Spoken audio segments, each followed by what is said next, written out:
Hi guys, welcome to my channel. I'll be answering a question as to whether or not you would want to polish your feed ramp.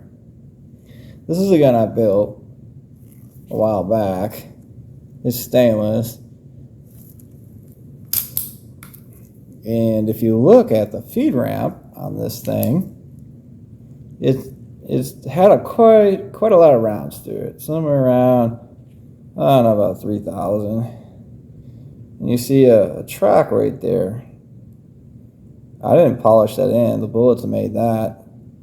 And so,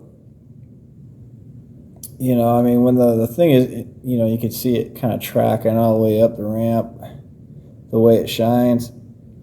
Because they're like vertical lines that go with the feed. Kind of tells you the way the bullets are hitting on it.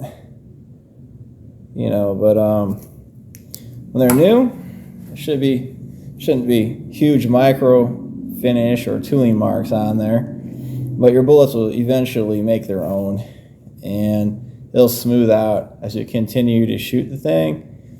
So I would say, like, if your gun is new and you're having problems feeding, maybe you want to polish it. We got to be careful not to change the angles, because if you take it out of its contour, you're going to get all kinds of feed personalities that you may not like. But here we go. So if you look at the top of this barrel, what you're seeing is you see a lot of galling. And that's what happens when metals rub, so I mean, I could polish it, but it's totally unnecessary. It's going to happen again. This thing looked pretty scary before I finished it. But most of your project guns will not be pretty until you wear them in.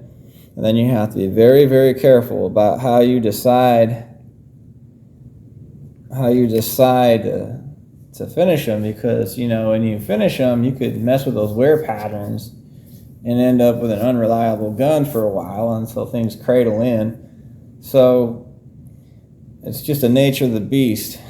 So anyway, there you have it.